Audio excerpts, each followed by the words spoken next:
Hello les amis, je vous retrouve pour une nouvelle vidéo sur le football et plus précisément sur la Ligue Europa et je vais vous présenter le match FC Midtjylland contre Sporting du Portugal. C'est un match qui a lieu ce jeudi 23 février 2023 à 18h45 pour le compte des 16e de finale retour de cette Ligue Europa. Au match aller, il y a eu un but partout, un peu à la surprise, c'est une surprise. Donc les amis, ça donne la tendance pour ce match retour.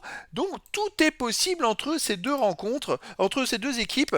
Alors bien sûr, vu que maintenant les buts à l'extérieur ne comptent pas double, faudra que les deux équipes gagnent. Sinon, match nul, même 0-0, ça va aller en prolongation et ça pourrait aller au tir au but.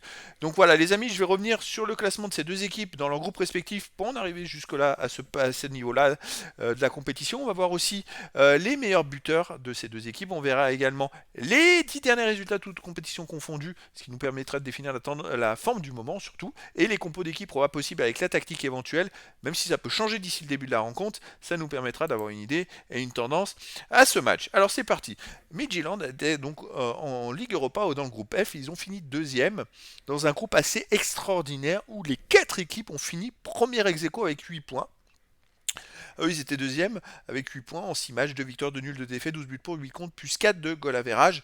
Ils étaient ex aequo avec Rotterdam. C'est vrai que la Lazio qui finit troisième et Sturm Graz, j'ai jamais vu ça, qui finit quatrième du groupe avec 8 points.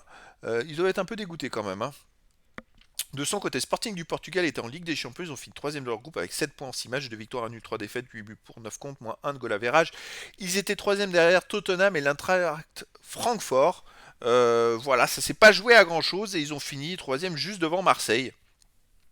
C'était un groupe aussi un peu serré. Voilà, donc deux équipes qui sont arrivées à ce niveau de la compétition en se battant, je dirais, jusqu'au bout. Et puis d'ailleurs, match aller, un partout.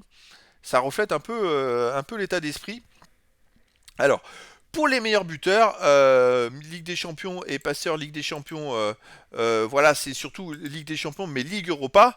On avait côté Sporting du Portugal, Marcus Edwards, 2 buts en 6 matchs en Ligue des Champions et 2 passes décisives en 6 matchs aussi. Et là, on a Sébastien Coates qui a marqué un but au premier match en Ligue Europa, qui est 61e maintenant meilleur marqueur de la Ligue Europa. Côté Midtjylland, on a Gustav Isaksen qui a marqué 3 buts en 7 matchs, qui est 3e meilleur marqueur de la Ligue Europa. Les 10 derniers résultats, alors pour le FC Midtjylland, j'ai trouvé que les résultats qui sont en Coupe d'Europe, et donc ça fait 2 victoires, 3 nuls, 4 défaites, 15 buts pour, 16 contre, moins 1 de goal average. On va regarder surtout les matchs à domicile. Ils ont battu Sturm Graz 2-0. Avant, ils avaient fait 2-2 contre le Feyenoord. Ils avaient battu la Lazio de Rome 5 buts à 1 chez eux. Et ils avaient perdu 3-1 contre Benfica en troisième tour qualification. Donc en fait, c'est une équipe qui est capable de faire des résultats à la maison. Attention, hein, vraiment. Puis battre la Lazio 5-1. C'est quand même pas rien, hein. Sporting du Portugal de son côté, sur les 10 derniers matchs, c'est 6 victoires, 2 nuls, 2 défaites, 20 buts pour, 10 contre, plus 10 de goal average, ça marche très très bien. C'est une équipe qui tourne très bien. Alors, par contre, ils viennent de gagner 3-2 de justesse à Chavez, donc après le match nul, ils avaient perdu contre Porto, de buts à 1 chez eux, mais à l'extérieur, là ils viennent de faire une victoire 3-2, ils avaient gagné 1-0 à Rio Ave. Ils avaient fait 2-2 à Benfica, c'est quand même une belle performance, et perdu 1-0 à Maritimo, et gagné 2-1 à Famali KO. Donc ils font 2-2 contre Benfica, alors que Midtjylland avait perdu 3-1 et 4-1 contre Benfica.